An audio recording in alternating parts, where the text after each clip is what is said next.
The original Faces of Death made people question if it was real. It made us uncomfortable. It made us look away. But this one made me check to see how much time was left in this movie. That's the real horror here. And that's what I'm going to get into today. Welcome to Lou's Dark Side, where horror, survival, and chaos collide. I'm Lou, and if you're new here, hit that subscribe button so you don't miss any of my awesome topics. But let's get into this. Today, we're talking about the new Faces of Death movie that is coming out this weekend. And before any of you try to come at me, yes, I know the nostalgia attached to this film. I grew up with this film. Us Gen Xers know all about the original film. It meant something back then. It pushed limits. And it made us uncomfortable in ways that it still sticks with us to this day. That name carries weight. And that's exactly why it hurts me to talk about this film. Because the premise here is actually really solid. Becoming desensitized, internet fame, people chasing attention, followers, clicks, content, no matter the cost. That's relevant and that's timely, especially in today's social media presence. You could build something genuinely disturbing around that idea, and especially with Faces of Death. But they didn't. A woman employed as a website content moderator comes across a series of violent videos reproducing death scenes from a film. Sounds pretty cool, right? They should be able to work with this, right? Well, let's start off with what a horror film lives and dies on: characters. And specifically in this film, Margot, our lead. Now, I'm going to be direct, all right? Margot is completely unbelievable. And not just as a horror protagonist, but just as a human making decisions. None of them ever make sense. Her reactions feel off, and there's just nothing about her that wants you to make you root for her, worry about her, or even care what happens to her. And that's a fatal flaw in a survival story, because you're not invested. You're just watching things happen to someone. There's a difference between a character surviving and a character deserving to survive. Margot never earns it. And then there's the killer. Forgettable, no presence, no identity. Nothing sticks. Think about the killers that have actually worked. The ones that really stayed with you, not just after the film was over, but even decades later. They had something about them. They had a look, a method, a worldview, something that made them feel real and threatening. This killer had none of that.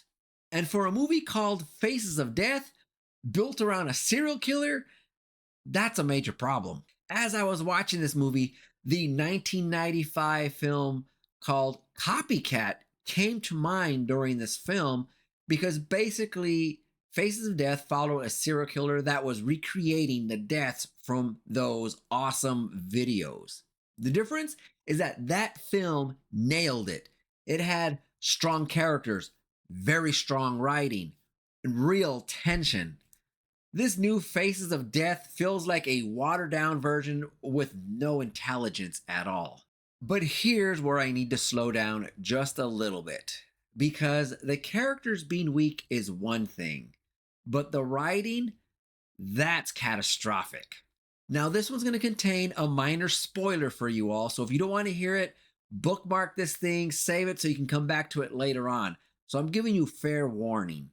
I'm going to walk you through a sequence from this film, and I really want you to sit and think about it.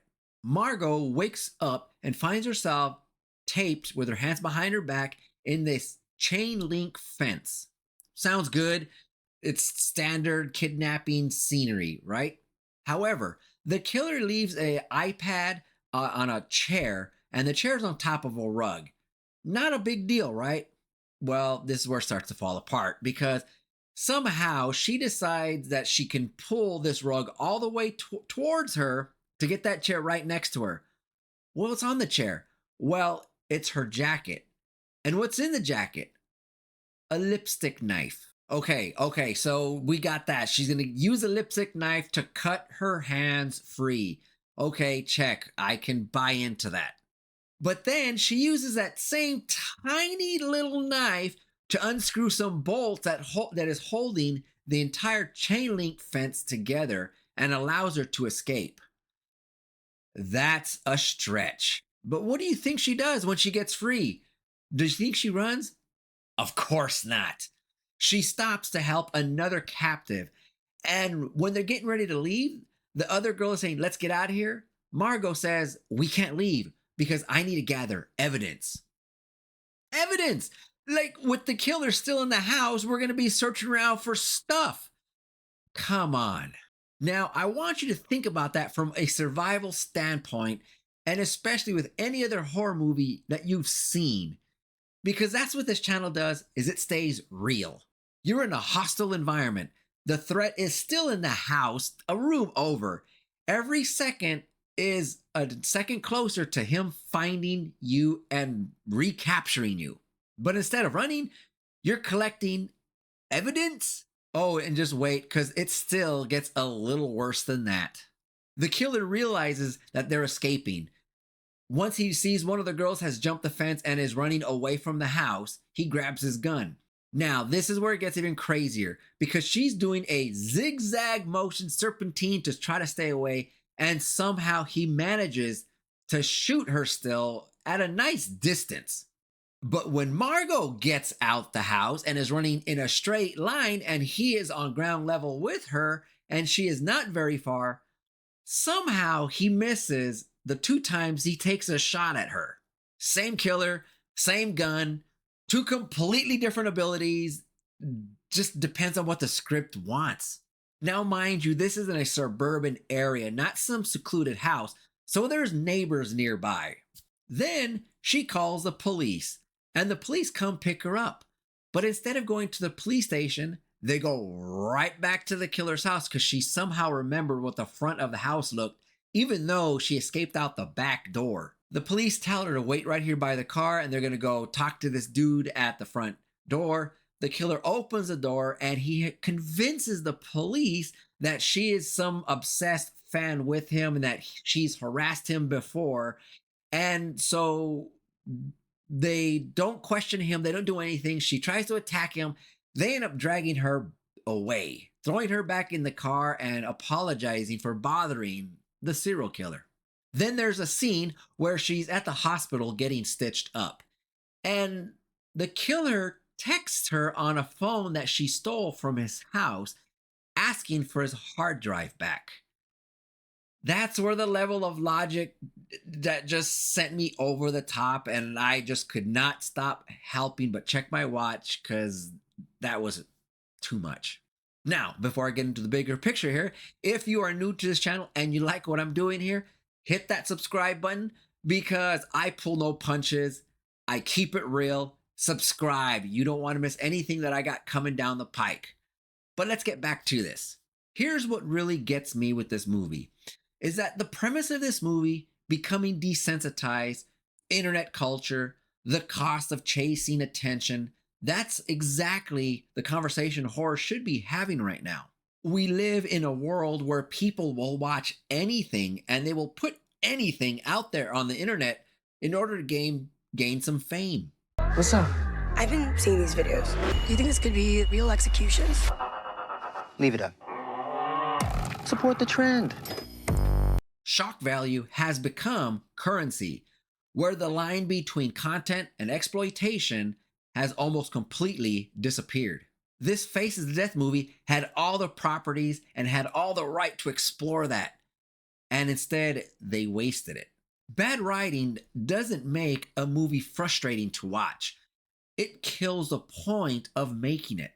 You can't say something meaningful about desensitization if your own script can't even pass basic logic, because the audience checks out. And when the audience checks out, you've lost the whole point of your message. This movie should have been more uncomfortable. It should have made you think. but instead it made me think about all the other films I could have been watching instead. So bottom line, should you go see this new Faces of Death movie? In my opinion, wait till it comes out on streaming so you can save your money. Unless you want a masterclass in wasted potential, weak lead, forgettable killer, and a writing that's so full of holes that it undermines every scene that it's trying to build. The original Faces of Death meant something. Whether you love it or you hate it, it left a mark. This one won't leave anything. And there's a reason why people say you shouldn't touch nostalgic films unless you're going to do them justice. Ironically, there is a line in this movie that the killer says is that people love remakes and people love reboots. People are not gonna love this film. If you are new to my channel and you like what I did here, hit that subscribe button so you don't miss any of my reviews and other horror topics that I got coming down the pike. So until next time, go check out anything else but this one. But more importantly, don't get too scared.